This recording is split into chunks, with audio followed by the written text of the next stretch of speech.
What's up, you beautiful chuds? Welcome to the Let's Talk Horror channel. Welcome to the Creepzone and welcome to Tales from the Creepzone. This is my side series where I am going through every episode of every season of the iconic Tales from the Crypt series. We have been going through seasons 3 now. I've got all the way up to seasons 3 already, and as I said, I keep saying on these episodes, and I'll keep saying it until I'm done, I was going to go through all this iconic series again. So why not bring you along on the journey? And that's exactly what I'm doing. So as I say, I've been on seasons 3 now, but we're right at the end of it. We're going to be moving on to season 4 soon because we've got 2 episodes, the last 2 episodes of season 3 to talk about on this episode, and then right at the end of this one, as this is the end, what I've been doing is giving you my overall favorite episode of that season at the end of it, and talk a little bit more about that. But let's get into it. Episode 13 of season 3. Let's get into it. So episode 13 is called Spoiled. A bored housewife obsessed with soap operas starts an affair with the cable guy while her workaholic surgeon husband spends all his time in the basement lab. On this one, Crypt Keeper Watch, as I've just decided to call it, he's now dressed as a golfer, and obviously the puns are absolutely plenty. You know, one of the things that's most sort of interesting, I suppose, about this series is the evolution of the Crypt Keeper himself as a character. You know, in the first season, he sort of like they were finding it. Even John Cassier was sort of trying to find the voice. In season 2, it started putting them into, slightly different situations, or they would be dressing him up more. Season 3 has very much been like, oh, okay, like we have a character here. We can make something fun at the start and the end of each episode. Puns are aplenty. Like literally everything that comes out of his mouth currently, like in season 3, is literally like a pun on what's happening and the episodes and all that sort of stuff. But that's like, we're here for it. Once again, the Crypt Keeper himself, the look, the voice, as I said, by John Cassier, like the iconography of what that is so important to Tales from the Crypt, and so important to so many of us that grew up watching it, and also so important to the iconography of horror. There's a lot of people that, if you're old like me, that you might not even be part of this horror world, but yet you still sort of know what the Crypt Keeper and the Tales from the Crypt is. And of course the iconic score as well, the iconic theme by Danny Elfman.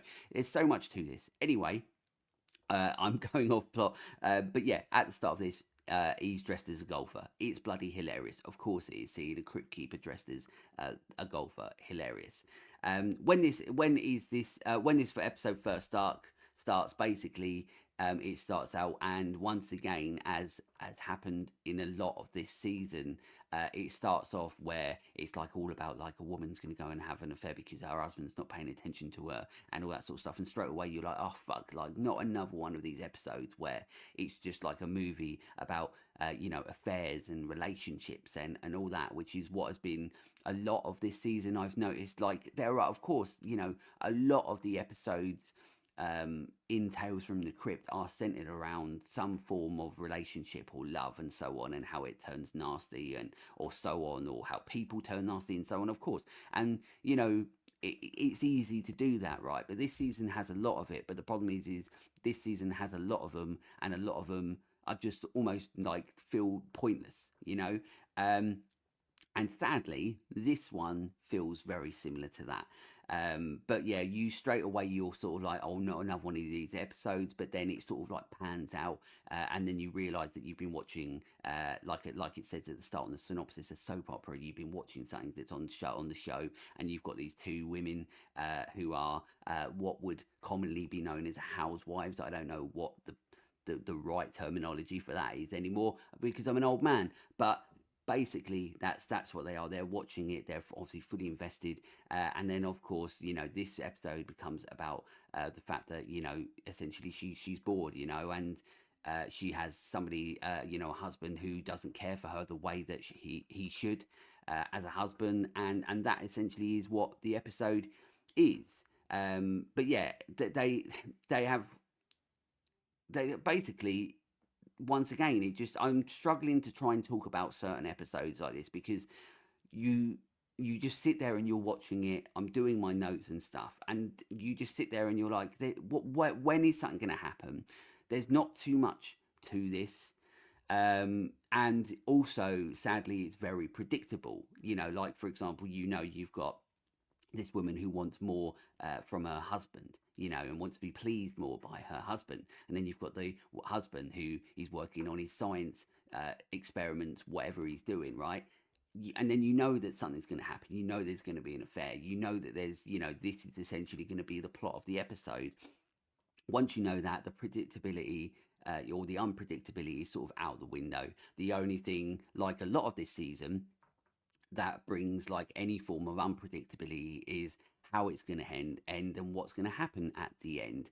We've had episodes throughout the season where the episodes themselves aren't very good. Once again, a lot of them are basing themselves around some form of problems in a relationship or something like that, and then we get the ending where it goes like, oh, remember, we've got to have a twist ending, remember, we've got to have a messed up ending. And that's not really how like Tales from the Crypt should work, or is like that. Or the best episodes are not that, or even if they are, they work the whole way through. This once again is another episode. It's just a shame because so much of this season has been full of these sort of episodes. But there's a lot of things. There's a loads of conversation in this episode. One thing I will say is that the performances are actually good in this as well. Like, I think like the lead in this, who's the main wife, who wants more from her relationship and her husband and her life. She's very good. Also, what's mental is that so obviously the husband, she keeps going to visit him in his like lab downstairs and stuff, and he wants basically sort of nothing to do with her. He's doing his work and stuff. She's super hot. Like, you'd be an absolute madman to be like, I'm going to focus on just work, work, work, work. And then you see her, in her lingerie as she is in this episode, and you're like, okay, I couldn't care less about that. Doesn't work. Of course, this is a fucking program and it's got to do it. But absolutely, I would put everything down and go and give her whatever she wants, because she's absolutely stunning. But she's very good in this. She plays that character, that part very well. And you can't fault her on that. And once again, there are a lot of episodes like this where you get very good performances, and they get the big stars, the stars that you don't know who they are. Um, and they work for the episodes in regards to performances most of the time. But sadly, the episodes don't go, with the good performances. But they have a bit basically where, of course, in this episode there's going to be like an affair. Some guy turns up at the door who basically is there to fit cable. That old story. If he's not going to be there for cable, he's going to be doing the plumbing or something. But basically, he turns up, and it was interesting because like, you're watching like the program that they're watching, and it's full of like like the person on the program she's having an affair with is like a good-looking guy and stuff like that. The guy that turns up at the door is essentially one of the Baldwins that isn't one of the Baldwins. Like, he looks like one of the Baldwins. He's not a good-looking guy, or what I would consider. I mean, he's not like a not good-looking guy, but he's not one of those guys that if he turns up at you the door, you're like, Jesus fucking Christ, what a hunk. You know what I mean? This guy ain't no hunk. I mean, he's good in the role, he's good in the performance, but it's just, once again, it's like bad casting. Like, you should have got. I mean, they should have just got the guy that was in the program that they were watching, that's supposed to be the hunk in the program, to just be that guy.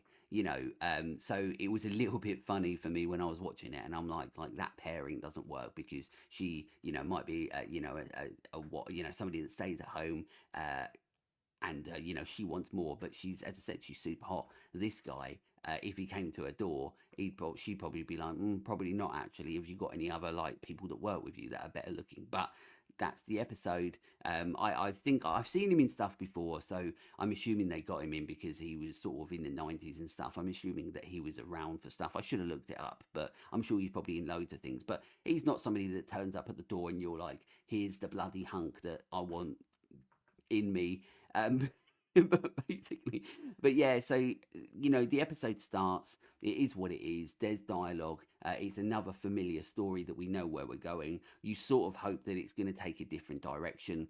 It doesn't. The whole episode is essentially about the affair that they're having, and the fact that, you know, there's a red light, and as soon that red light on the lab sort of door or on the wall, you know, when he's down there, we can fucking do whatever we want up here.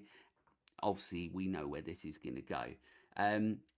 There is a moment where they break the fourth wall a little bit, where he's fitting the cable, turns on the TV, and of course, what's on the bloody TV? Tales from the Crypt. So that was a little bit fun. Probably the most fun thing about the episode. Although, as I said, the performance of the you know, the main lead in this, she is very good, and she's actually quite fun in it. You know, like, she's really good. You know, you can't fault her about it. I mean, this is like not really an interesting episode. They can't even make like fucking science interesting. But of course, as we know, because it's a pretty predictable episode, you know where this is going to go. The husband does end up catching them.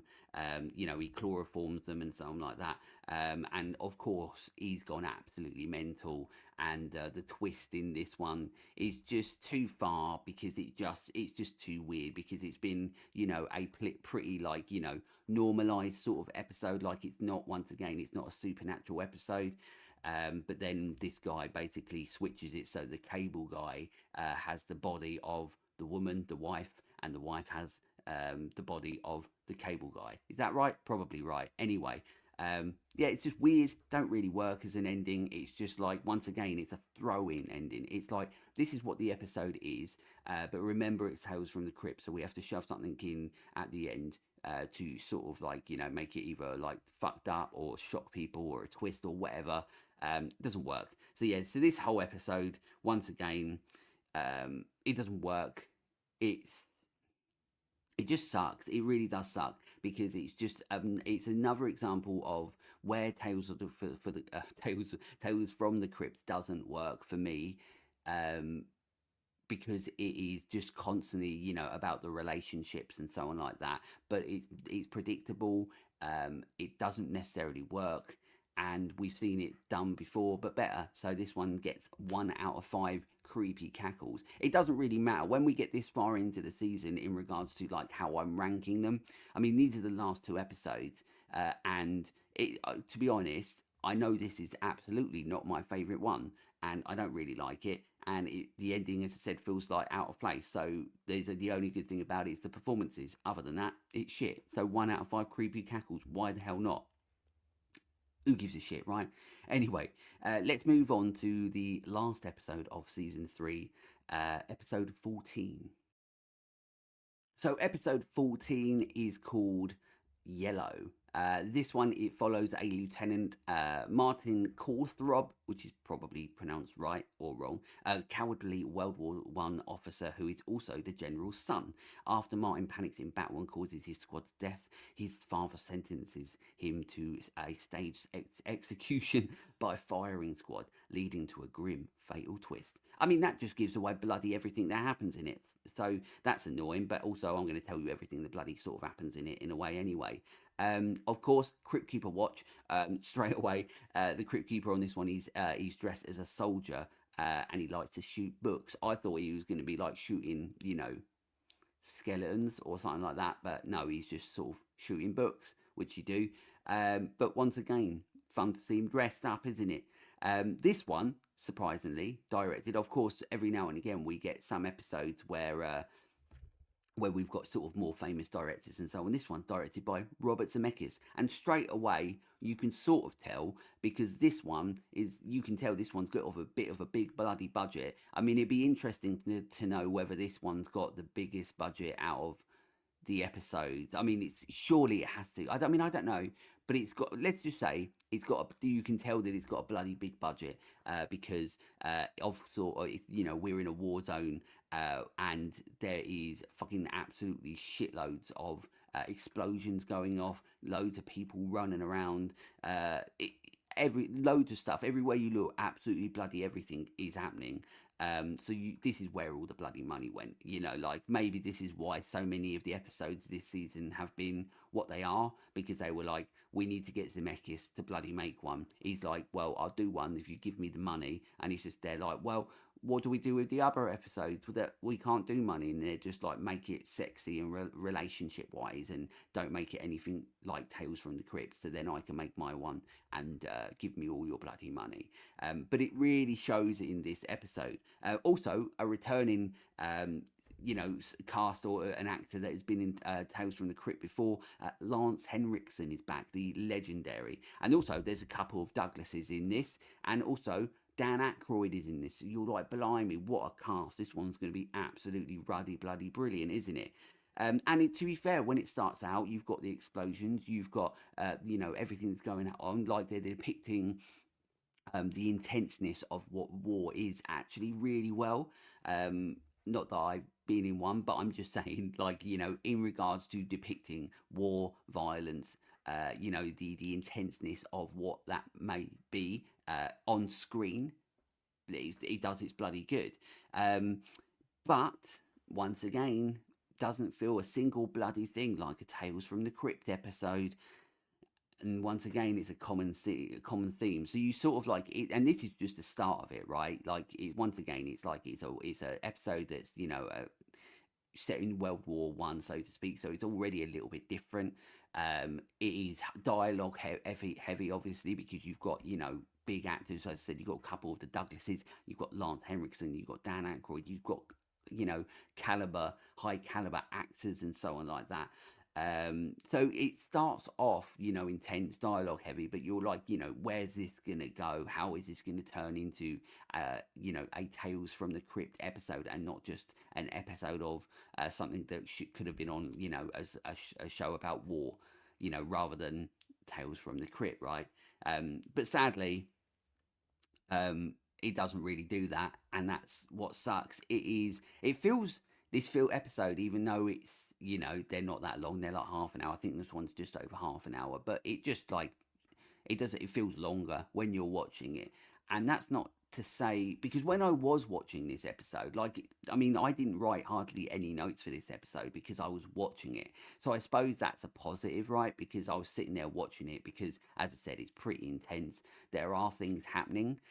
You've got good performances, and visually looks great, because the scope of this, the scale of this is massive for Tales for the Crypt, and for a show, like I said, it's where the bloody budget went, right? Because we've got loads of different environments. It is, the costume designs are great, practical effects are absolutely great. There are some gnarly practical effects in this as well, not loads, but it's depicting war, right? So it's trying to show the realism side of that. And this is a very human episode. This is a very human emotion driven psychological sort of episode, and how war plays on people, and all that sort of stuff. And that's the episode. But I didn't really write pretty much anything. I'm looking at my notes, and it's pretty much all the same. I admire the fact that I admire the fact that it is this episode is what it is, but this episode is not a Tales from the Crypt episode. It's simple as that. If you love war movies or shows about war, all that sort of stuff, you will absolutely bloody love this episode. But for this show, it's not a Tales from the Crypt episode. You've got, good actors, great set pieces, great set design, gnarly practical effects.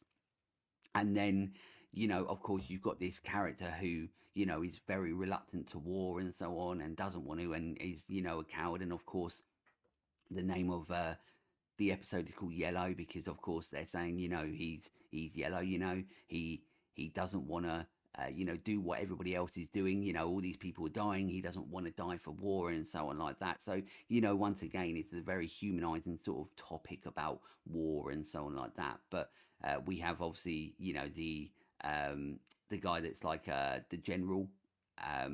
He basically essentially doesn't want he doesn't want to have a son known as being yellow. So we get to the end of it, and we get the dark ending, where he's essentially tricked his son, saying, look, well, I'm going to help you get away, so then you can go away, and essentially not shame him.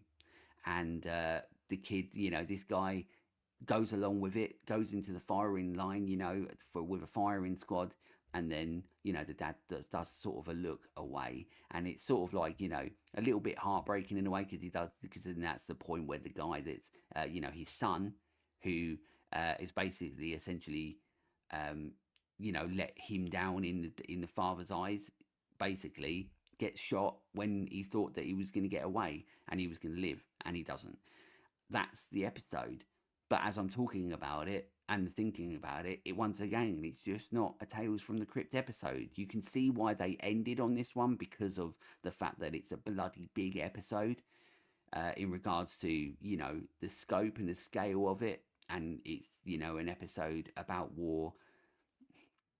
And you can't do that with no budget, so to speak, But it's just, once again, it's just you can see why they ended the series on this episode, but also it's not a Tales from the Crypt episode whatsoever. It's just probably like Zemeckis, and he's like, I wanted to make a war episode, or even if it's not Tales from the Crypt, he wanted to make something to do with war. He wanted to have something with a little bit of a budget. They gave it to him. He made it, and then that's the episode. And yeah, it doesn't work for Tales from the Crypt. Simple as that. So this one is only getting 2 out of 5 creepy cackles, because no matter how good it looks, no matter how good the performances are,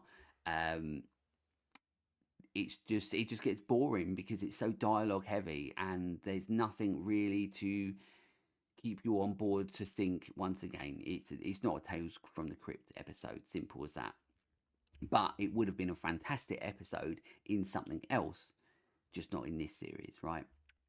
So there we go. That is the last 2 episodes, and we end on 2 pretty naff episodes. As I said, it's a shame. It's tough saying that the last episode, this one, the one I just spoke about, it's tough to say that it's like not a good episode or thing, because it's an interesting watch. As I said, I sat there and I didn't write much notes because I was watching it, because it's a good bit of television. It's not a Tales from the Crypt episode. So it's not a bad episode. It's just not a good one for Tales from the Crypt. Although, at the same time, there are moments where you're fucking bored because, it's so dialogue heavy and so on like that. But it is what it is. So it's a shame we ended the season on these 2 episodes. But I have to give you my overall favourite episode. And there was 2 that stood out. And this sort of happens, of course, as we go through the seasons. Like I said, like season 1 is a little bit different. There's 6 episodes. There's a couple of great ones, and that's where you're trying to figure it out. Season 2, there was quite a few that I think I even had, like where it's 5 out of 5 creepy cackles. But there's only been 2 episodes that have got the full 5 out of 5 creepy cackles for season 3. And then one of them is Easel Kill Ya. And then the other one is Undertaking Palor, which I still think I'm pronouncing wrong, but I couldn't care less now because I'm bloody doing it.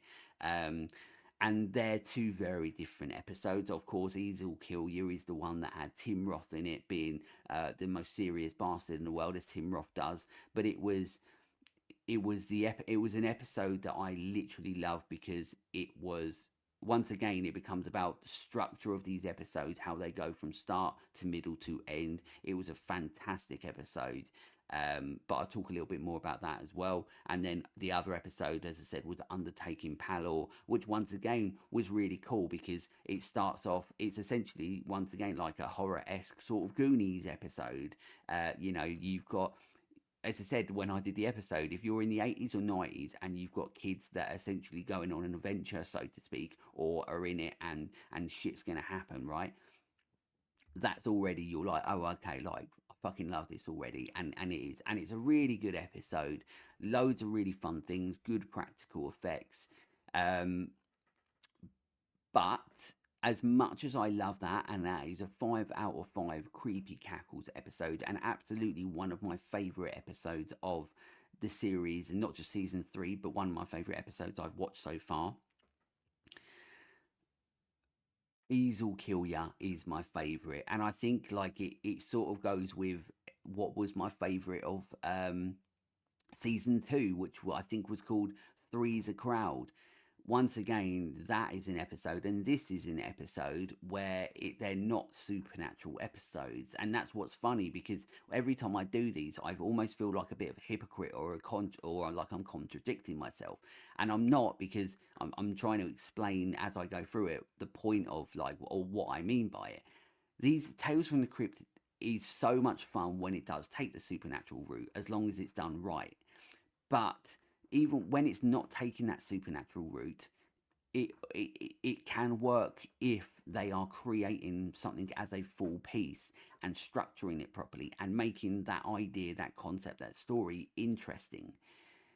That's what Ease or Kill You does, and that's why I love it. When I did the episode, of course, I was talking about how it feels so heavily influenced by someone that it probably isn't influenced or has anything to do with them whatsoever, but it feels of like a very Clive Barker-esque episode, with the things that happens with the visual side of it as well.